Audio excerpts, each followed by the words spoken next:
जय मसीह की एवरीवन। आज हम आपके सामने यीशु के जन्म की बातें करने वाले हैं। जो ये नहीं जानते कि यीशु मसीह का जन्म कैसे हुआ, कहाँ हुआ, उनके माता पिता कौन है, आज हम इस वीडियो में सब कुछ बताएंगे। तो चलो शुरू करते हैं। यीशु का जन्म। अब मसीह का जन्म इस प्रकार हुआ कि जब उनकी माता मरियम की मंगनी यूसुफ के साथ हुई तो उनके समागम से पूर्व ही वह पवित्र आत्मा की ओर से गर्भवती पाई गई। उसके पति यूसुफ ने धर्मी होने के कारण उसे बदनाम न करने की इच्छा से चुपचाप उसे त्याग देने का विचार किया। पर जब यह सब सोच रहा था तो प्रभु का एक स्वर्गदूत उसे स्वप्न में यह कहता हुआ दिखाई दिया, हे यूसुफ, दाऊद के पुत्र, तू मरियम को अपनी पत्नी बनाने से मत डर, क्योंकि जो उसके गर्भ में है वह पवित्र आत्मा की ओर से है। वह पुत्र को जन्म देगी और तू उसका नाम यूसुफ रखना, क्योंकि वह अपने लोगों का उनके पापों से उद्धार करेगा।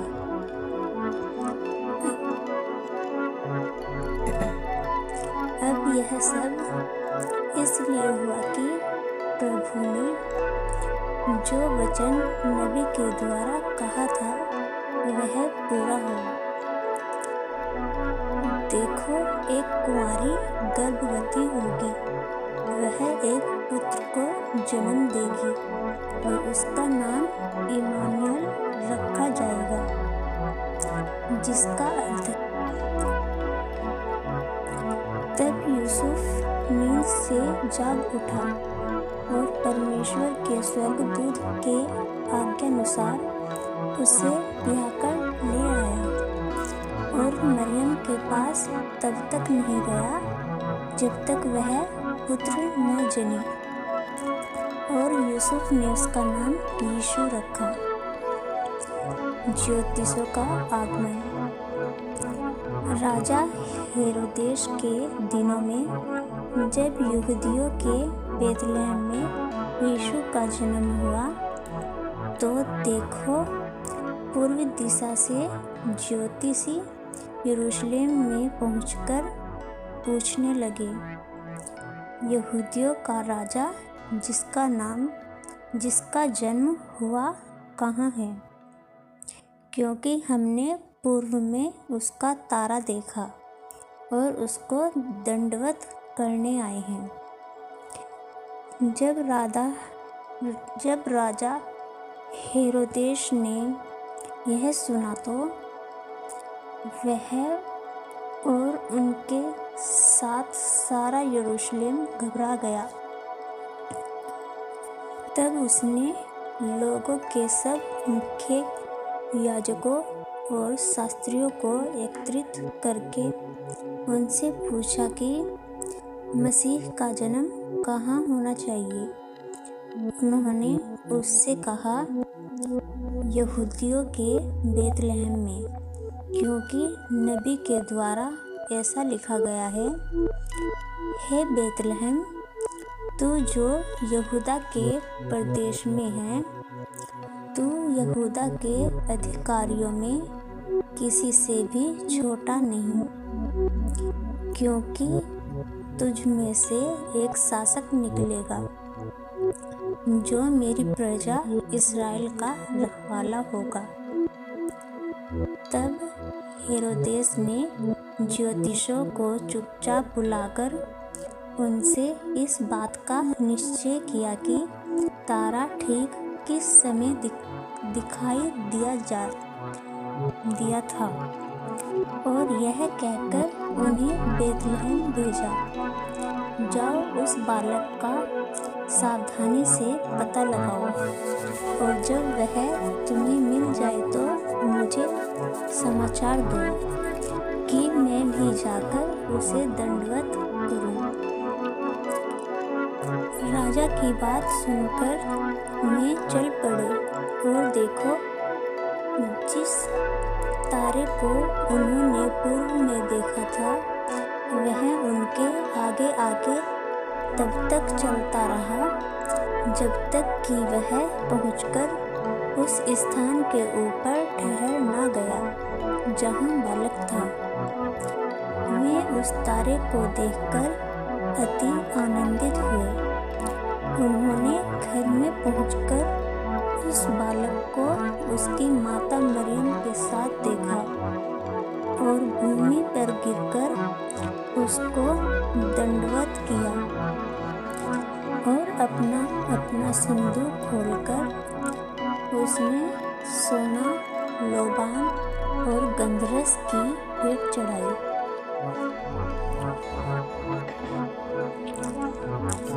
तब स्वप्न में परमेश्वर से यह चेतावनी पाकर कि हेरोदेस के पास न लौटना, वे दूसरे मार्ग से अपने देश को चले गए। मिस्र के आश्रय पाना।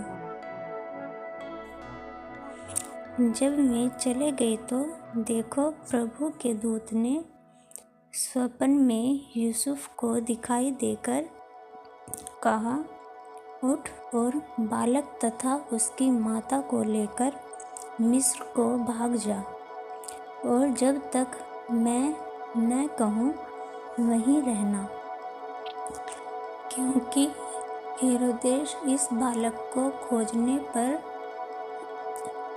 कि उसे मरवा डाले, वह रात को ही उठकर बालक और उसकी माता को लेकर मिस्र को चला गया और हेरोदेस की मृत्यु तक वहीं रहा, कि जो वचन प्रभु ने नबी के द्वारा कहा था पूरा हो, मैंने अपने पुत्र को मिस्र से बुलाया।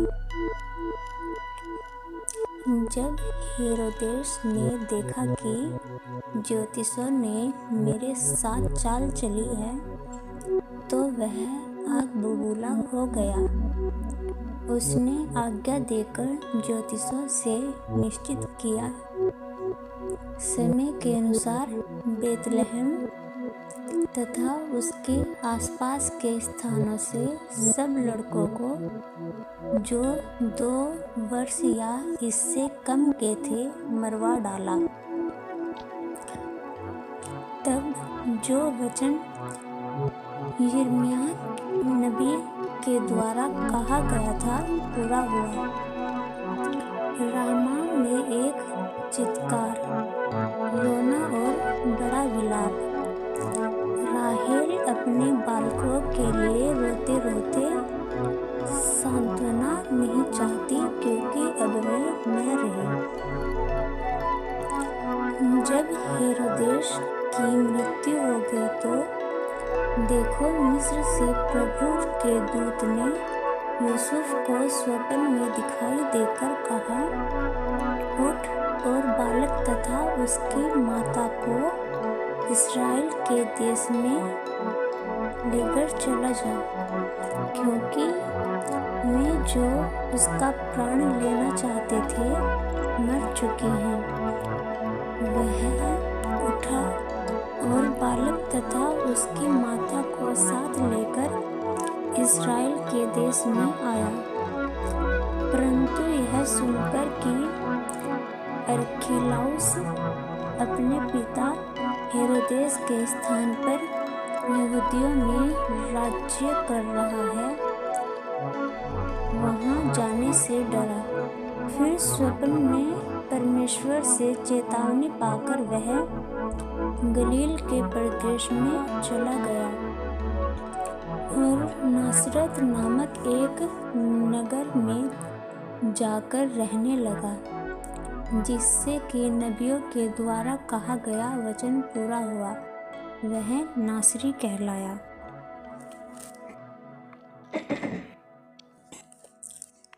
यूहन्ना बपतिस्मा देने वाला।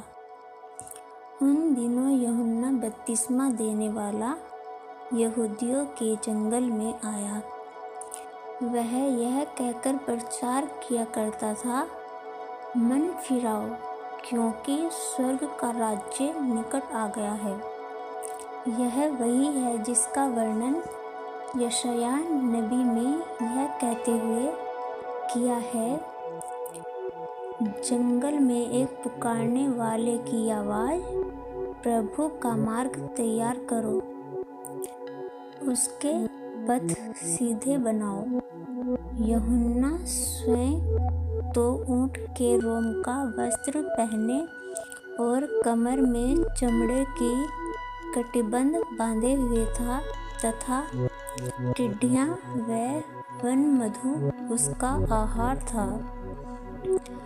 तब उसके पास यरूशलेम, समस्त यहूदियों और यरदन के आसपास स्थित सारे प्रदेश के लोग निकल गए।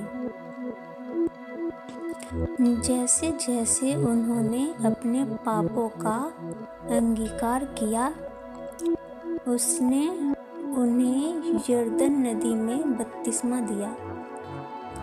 परंतु जब उसने बहुत से फरीसियों और सदूकियों को बपतिस्मा लेने के लिए आते देखा तो उनसे कहा, हे सांप के बच्चों, तुम्हें किसने सचेत कर दिया कि आने वाले प्रकोप से भागो? इसलिए अपने पश्चाताप के योग्य फल भी लाओ और अपने मन में यह न सोचो, हमारा पिता इब्राहिम है, क्योंकि मैं तुमसे कहता हूँ, परमेश्वर इन पत्थरों से भी इब्राहिम के लिए संतान उत्पन्न कर सकता है। कुल्हाड़ा अब भी पेड़ों की जड़ पर रखा हुआ है और प्रत्येक पेड़ जो अच्छा फल नहीं लाता काटा और आग में झोंक दिया जाता है। मैं तो तुम्हें पानी से मन फिराने के लिए बपतिस्मा देता हूँ, परंतु जो मेरे पश्चात आ रहा है वह मुझसे इतना अधिक सामर्थी है कि मैं उसकी जूती भी उठाने के योग्य नहीं हूँ। वह स्वयं पवित्र आत्मा और आग से बपतिस्मा देगा। उसका सूप उसके हाथ में है। वह अपना खलिहान पूर्णतः साफ करेगा और अपना गेहूं भंडार में इकट्ठा करेगा, परंतु भूसी को उस आग में जलाएगा जो बुझने की नहीं। यीशु का बपतिस्मा। तब यीशु गलील से यरदन के किनारे यूहन्ना के पास आया कि उसने बपतिस्मा ले। परंतु यूहन्ना यह कहकर उसे रोकने लगा, मुझे तो तुझसे बपतिस्मा लेने की आवश्यकता है और तू मेरे पास आया है। परंतु यीशु ने उत्तर दिया, इस समय ऐसा ही होने दे, क्योंकि हमारे लिए उचित है कि इस प्रकार सारी धार्मिकता को पूर्ण करें। तब उसने उसकी बात मान ली। बपतिस्मा लेने के पश्चात यीशु तुरंत पानी से बाहर आ गया और देखो, आकाश खुल गया और उसने परमेश्वर के आत्मा को कबूतर की भांति उतरते और उसके ऊपर आते देखा। देखो, यह आकाशवाणी हुई, यह मेरा प्रिय पुत्र है, जिससे मैं अति प्रसन्न हूँ।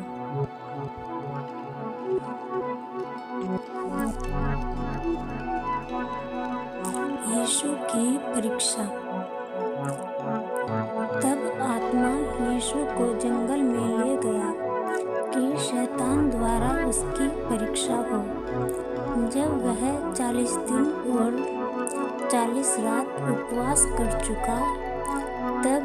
भूख लगी और परखने वाले ने निकट आकर उससे कहा, यदि तू परमेश्वर का पुत्र है तो आज्ञा दे कि ये पत्थर रोटियां बन जाए। पर उसने उत्तर दिया, यह लिखा है, मनुष्य केवल रोटी ही से नहीं परंतु हर वचन से जो परमेश्वर के मुख से निकलता है जीवित रहेगा।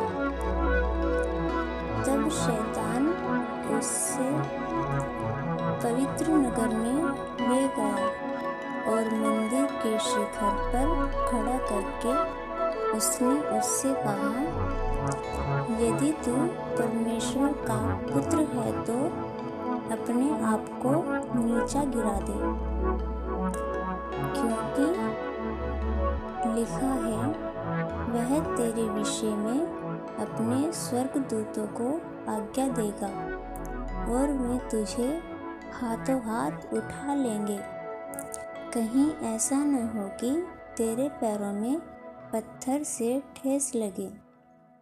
यीशु ने कहा, यह भी लिखा है, तू अपने परमेश्वर की परीक्षा न कर।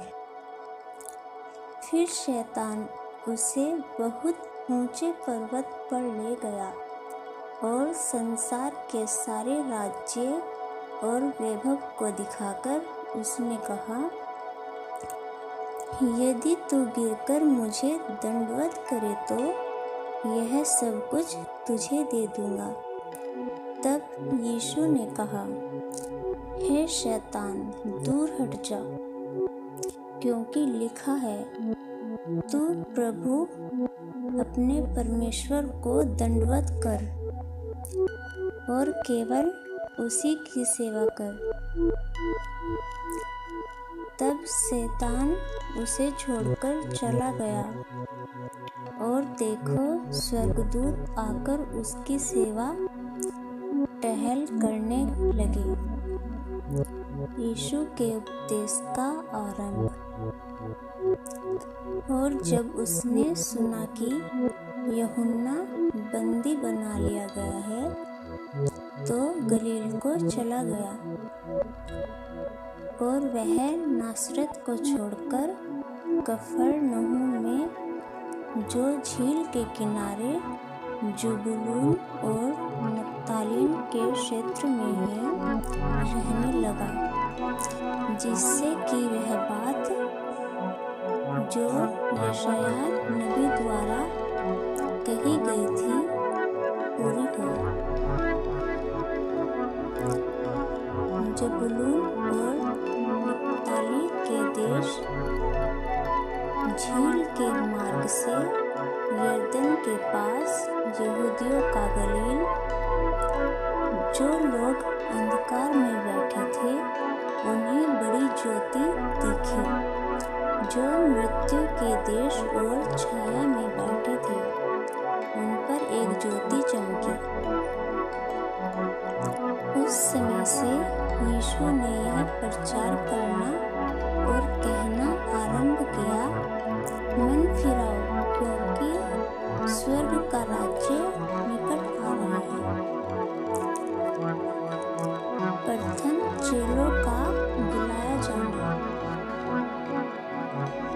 गलील की झील के किनारे चलते हुए उसने दो भाइयों को, अर्थात शमौन जो पतरस कहलाया था तथा उसके भाई अंद्रियास को झील में जाल डालते देखा।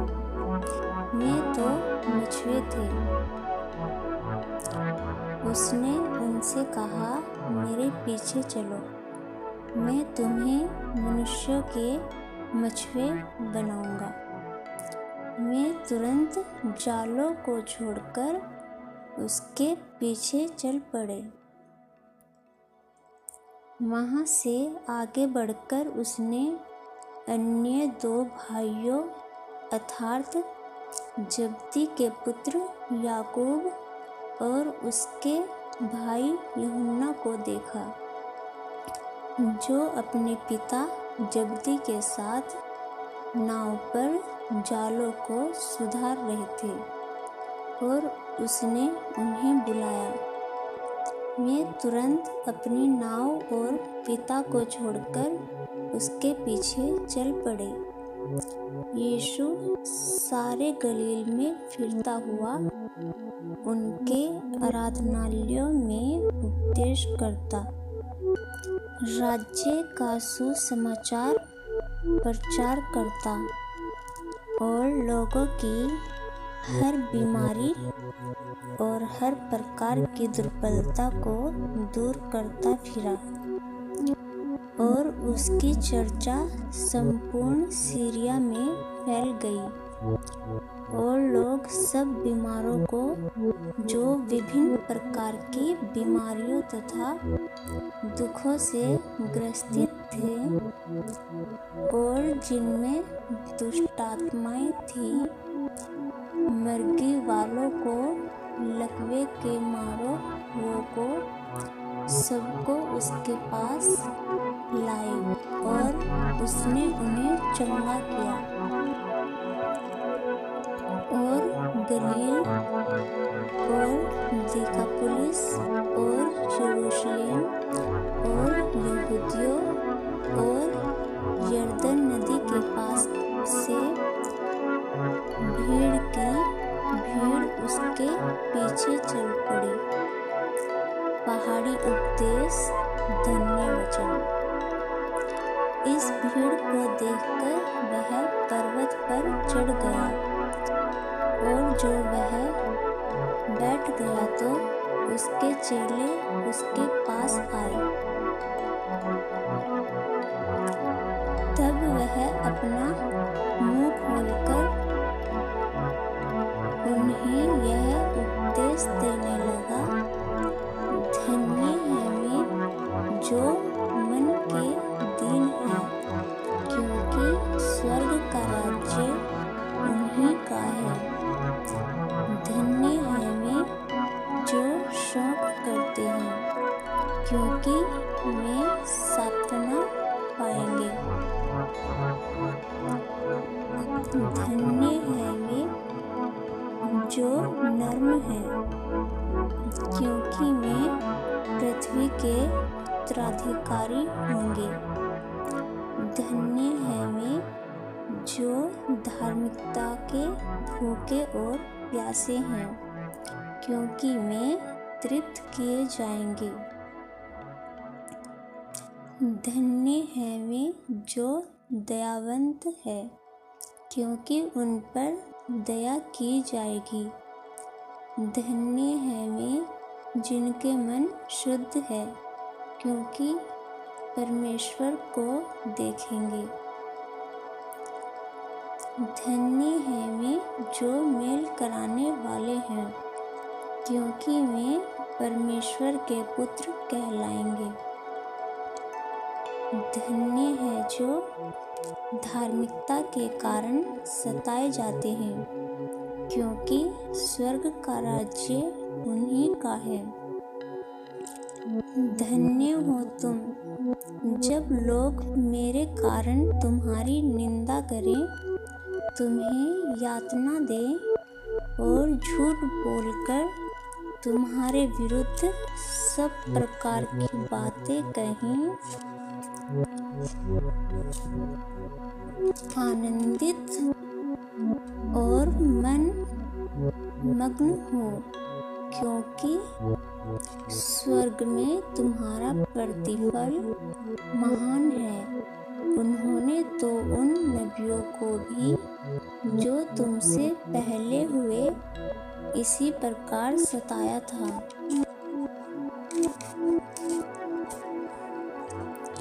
नमक और प्रकाश। तुम पृथ्वी के नमक हो, पर यदि नमक अपना स्वाद खो बैठे तो वह फिर किसी से नमकीन नहीं किया जाएगा। वह किसी काम का नहीं रह जाता। केवल इसके ही बाहर फेंका जाएगा और मनुष्यों के पैरों तले रौंदा जाए। तुम जगत की ज्योति हो। पर्वत पर बसा हुआ नगर छिप नहीं सकता। लोग दीपक को जलाकर टोकरी के नीचे नहीं परंतु दीवट पर रखते हैं और वह घर के सब लोगों को प्रकाश देता है। तुम्हारा प्रकाश मनुष्यों के सम्मुख इस प्रकार चमके कि मैं तुम्हारे भले कामों को देखकर तुम्हारे पिता की जो स्वर्ग में है महिमा करे। व्यवस्था का पूरा होना। यह न समझो कि मैं व्यवस्था या नबियों की पुस्तकों को नष्ट करने आया हूँ। नष्ट करने नहीं परंतु पूर्ण करने आया हूँ, क्योंकि मैं तुमसे सच सच कहता हूँ कि जब तक आकाश और पृथ्वी टल न जाएं, व्यवस्था में से एक मात्रिया बिंदु भी जब तक कि सब कुछ पूरा न हो जाए नहीं टलेगा।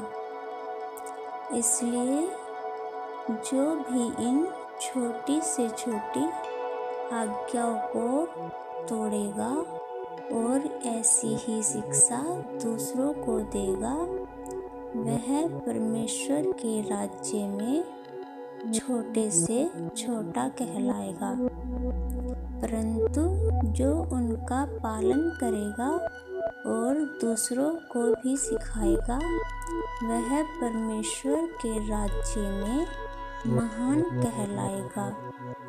क्योंकि मैं तुमसे कहता हूँ कि जब तक तुम्हारी धार्मिकता शास्त्रियों और फरीसियों की धार्मिकता से बढ़कर न हो, तो तुम परमेश्वर के राज्य में कभी प्रवेश न कर पाओगे। तुम सुन चुके हो कि पूर्वजों ने कहा गया है, हत्या न करना, और जो हत्या करेगा वह न्यायालय में दंड के योग्य ठहरेगा। पर मैं तुमसे कहता हूँ कि हर एक जो अपने भाई पर क्रोधित होगा वह न्यायालय में दंड के योग्य ठहरेगा। और जो कोई अपने भाई को निकम्मा कहेगा वह सर्वोच्च न्यायालय में दोषी ठहरेगा। और जो कोई कहेगा अरे मूर्ख, वह नरक की आग के दंड के योग्य होगा। इसलिए यदि तू अपनी भेंट वेदी पर लाए और वहाँ तुझे स्मरण आए कि मेरे भाई को मुझसे कोई शिकायत है, तो अपनी भेंट वेदी के सामने छोड़ दे और जाकर पहले अपने भाई से मेल कर ले और तब आकर अपनी भेंट चढ़ा। जबकि तू अपने वादी के साथ मार्ग पर ही है, तो उससे शीघ्र मित्रता कर ले। कहीं ऐसा न हो कि वादी तुझे न्यायाधीश को सौंप दे और न्यायाधीश तुझे अधिकारी को, और तू बंदी गृह में डाल दिया जाए। मैं तुझसे सच कहता हूँ, जब तक तू पैसा पैसा चुका न देगा, तब तक वहां से छूट न पाएगा। तुम सुन चुके हो कि कहा गया था व्यभिचार न करना, परंतु मैं तुमसे कहता हूँ कि जो कोई किसी स्त्री को कामुकता से देखे वह अपने मन में उसे व्यभिचार कर चुका। यदि तेरी दाहिनी आँख तुझ से पाप करवाए तो उसे निकालकर दूर फेंक दे, क्योंकि तेरे लिए यही उत्तम है कि तेरे अंगों में से एक नाश हो, इसकी अपेक्षा कि तेरे सारा शरीर नमक में डाल दिया जाए। यदि तेरा दाहिना हाथ तुझसे पाप करवाए तो उसे कटवाकर दूर फेंक,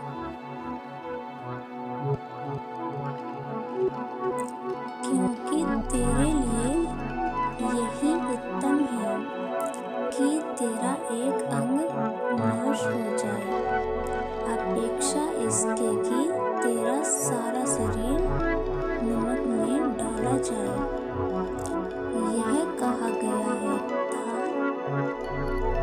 जो कोई अपनी पत्नी को तलाक देना चाहता है वह उसे त्याग पत्र दे, परंतु मैं तुमसे कहता हूँ कि प्रत्येक जो व्यभिचार को छोड़ अन्य किसी कारण से अपनी पत्नी को तलाक देता है वह उससे व्यभिचार करवाता है, और जो कोई किसी तलाक दी हुई विवाह करता है वह व्यभिचार कहलाता है।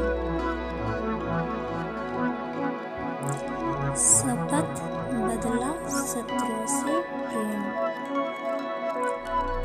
फिर तुम सुन चुके हो कि पूर्वजों से कहा गया था, तुम झूठी शपथ न खाना, परंतु प्रभु के लिए अपनी शपथें पूरी करना। परंतु मैं तुमसे कहता हूँ कि कभी शरण न खाना, कभी शपथ न खाना, न तो स्वर्ग की, क्योंकि वह परमेश्वर का सिंहासन है, न तो धरती की, क्योंकि वह उसके चरणों की चौकी है, और न ही यरूशलेम की, क्योंकि यह महाराजा थिक्कारी का नगर है। अपने सिर की शपथ न खाना, क्योंकि अपने एक बाल को भी सफेद या काला नहीं कर सकता, परंतु तुम्हारी बात हाँ की हाँ अथवा नहीं की नहीं हो, क्योंकि जो इनसे अधिक होता है शैतान की ओर से होता है। तुमने सुना है कि कहा गया था, आँख के बदले आँख और दांत के बदले दांत, परंतु मैं तुमसे कहता हूँ कि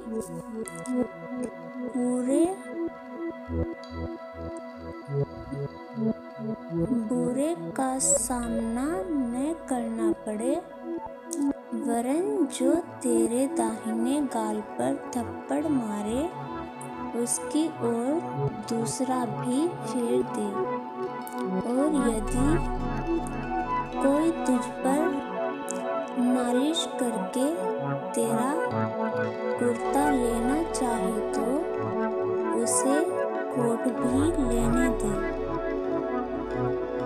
और यदि कोई तुझे बेगार में 1 किलोमीटर किलोमीटर ले जाए तो उसके साथ 2 किलोमीटर चला जा।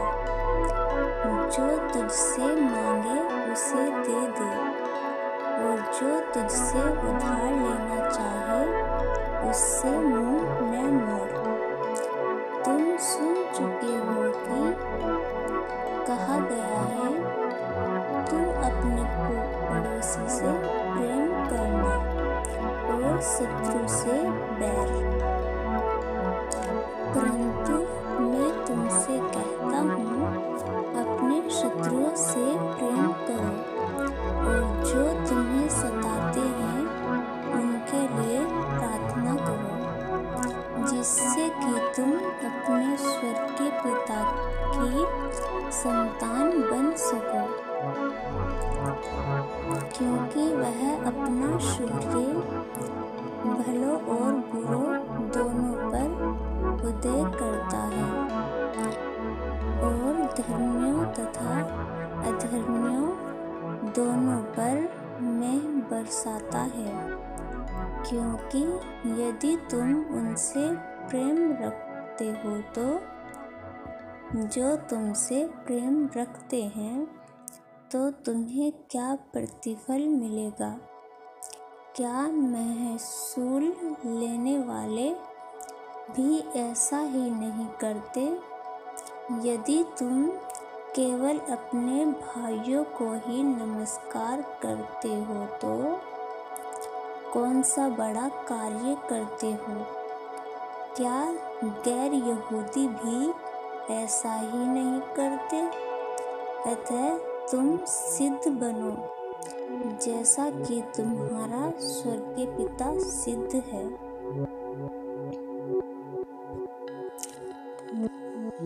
दान। सावधान, तुम अपनी धार्मिकता के कार्य मनुष्यों को दिखाने के लिए न करो, अन्यथा अपने स्वर्गीय पिता से कोई भी प्रतिफल प्राप्त न करो। इसलिए जब तू दान करे तो अपने आगे तुरही मत बजाओ, जो पाखंडी लोग सभाओं और गलियों में करते हैं कि लोग उनका सम्मान करें। मैं तुमसे सच सच कहता हूँ कि अपना प्रतिफल पूर्ण रूप से पा चुके हैं। परंतु जब तू दान करे तो तेरा बायां हाथ जानने न पाए कि तेरा दाहिना हाथ क्या कर रहा है, जिससे तेरा दान गुप्त रहे और तेरा पिता जो गुप्त में देखता है तुझे प्रतिफल दे। प्रार्थना तथा उपवास। जब तू प्रार्थना करे तो पाखंडियों के सदृश न हो,